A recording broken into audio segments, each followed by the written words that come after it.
$70,000 a year is $3,800 a month after taxes. There are 4 bills doing 90% of the damage.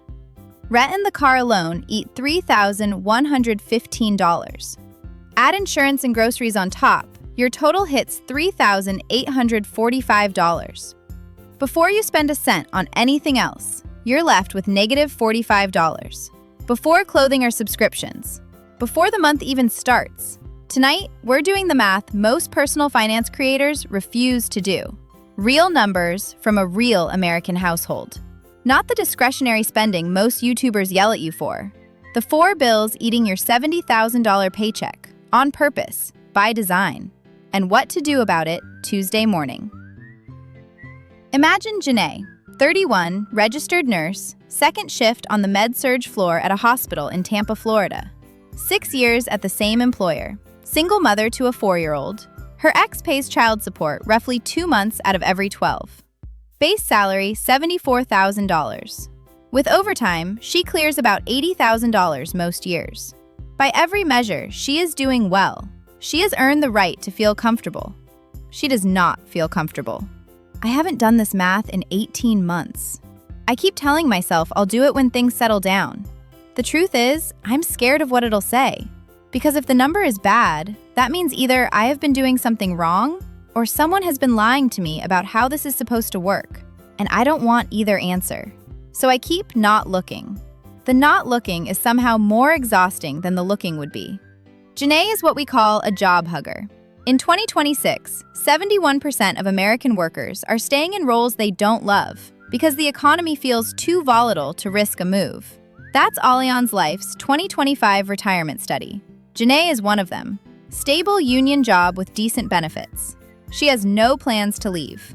She also sits in what we call the lonely bracket, the $70,000 to $95,000 income band, where you make too much to qualify for any government program and too little to absorb a single $400 surprise expense without it hurting for 2 months. She doesn't know there's a name for her situation. She knows the math isn't mathing. Tonight, she is going to find out why. Most finance content lies to you by accident, not maliciously, lazily.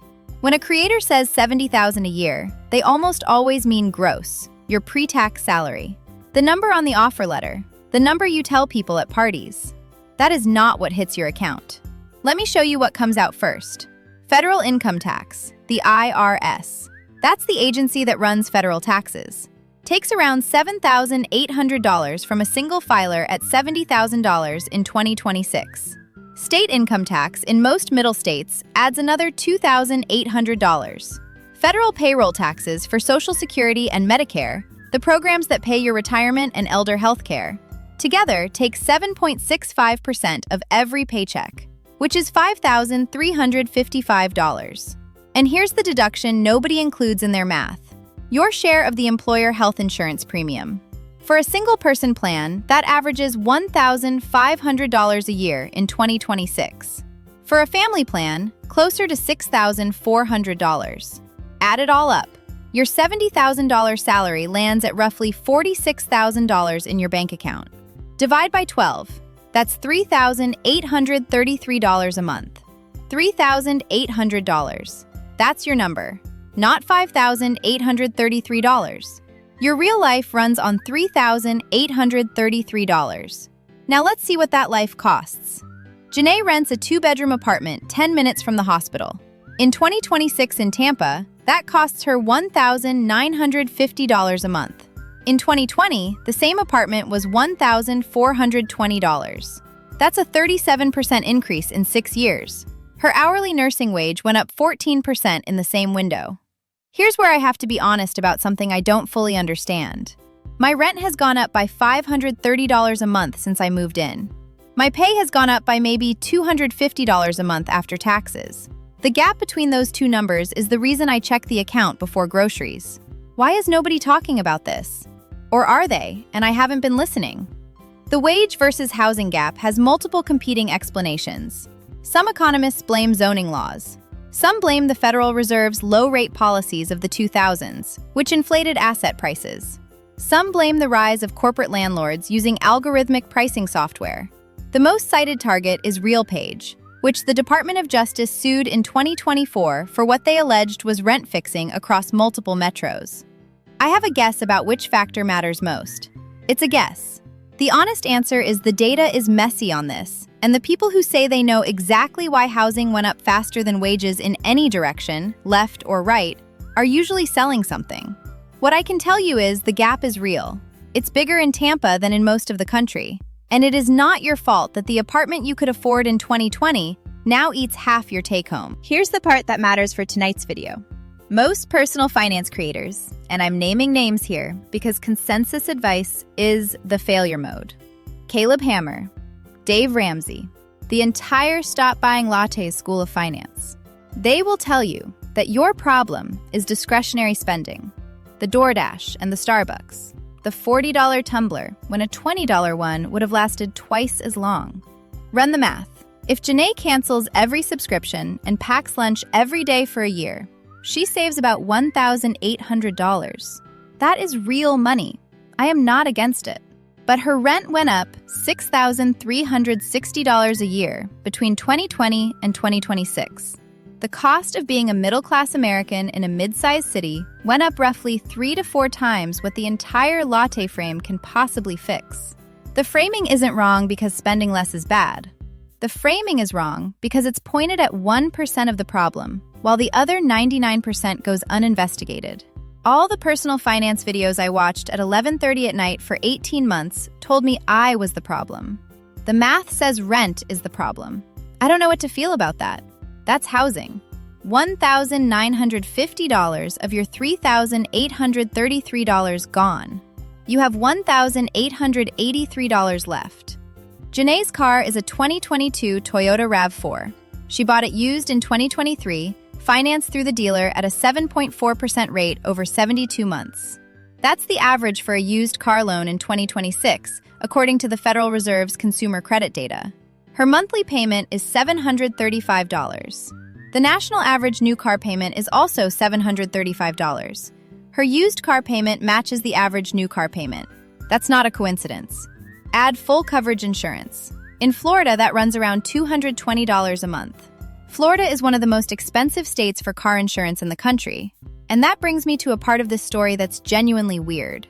Car insurance went up 60% nationally between 2020 and 2024. But it didn't go up evenly. Florida and Louisiana saw 80+% increases. Vermont and Maine saw closer to 12%. The official explanation? Repair costs and labor costs does not account for the regional variance. Repair costs went up everywhere. The insurance hike didn't. I don't know why. I have read 3 industry reports trying to explain it, and they all settle on something close to weather and litigation patterns. But none of them quite explain how Vermont stayed flat while Florida tripled. There's something else going on, and I haven't figured out what it is. Add gas and maintenance. Call it $210 a month for Tampa traffic and the hospital commute. Total transportation, $735 plus $220 plus $210 equals $1,165 a month. Janae now has $718 left. We have not bought groceries. Groceries for one adult and a 4-year-old at the USDA's Thrifty Plan level. That's the lowest tier the government tracks. Cost about $480 a month in 2026. Janae usually spends around $510 because her daughter's diet adds a small premium. Utilities, electricity, and water run her about $190 a month in Florida summers, less in winter. Average annualized, $190. Phone and internet add another $145. Added up, $845 a month on the basics. Janae now has negative $127. Before any clothing. Before any healthcare copay her insurance doesn't cover. Before her kid needs a new pair of shoes. She is structurally, and this is the only time I'll use that word in this video, losing money every month while doing nothing wrong. Negative $127. 18 months. I avoided this number for 18 months, and it took 45 minutes to find. The number isn't even surprising. The surprising part is how relieved I feel that someone finally showed me. Here's the thing about being negative $127 a month. It does not show up as a crisis. It shows up as credit card creep. The brakes go in March, $480 on the card. By July, the HVAC fails, $1,800 on the card. By December, Janae has $4,000 in credit card debt at 24% interest. She did not go on a shopping spree. She lived a normal year as a middle-class single mom in Tampa. The Federal Reserve's most recent survey of household economics, the SHED report, the survey finance creators love to quote, finds 37% of American adults can't cover a $400 surprise expense in cash. That number includes a meaningful chunk of households earning $60,000 to $80,000 a year. Here's the part I genuinely don't understand. That 37% figure has barely moved since 2013. Pandemic. 3 Federal Reserve rate cycles. 2 boom periods. The number should have moved. It didn't. I have theories. Wage growth got eaten by housing inflation. Healthcare costs absorbed every raise. But I would be lying if I said I had the full answer. The stability of that number across cycles is one of the most quoted and least explained statistics in American household finance. What I can tell you is Janae is one of the 37%, and nothing about her behavior put her there. So what do?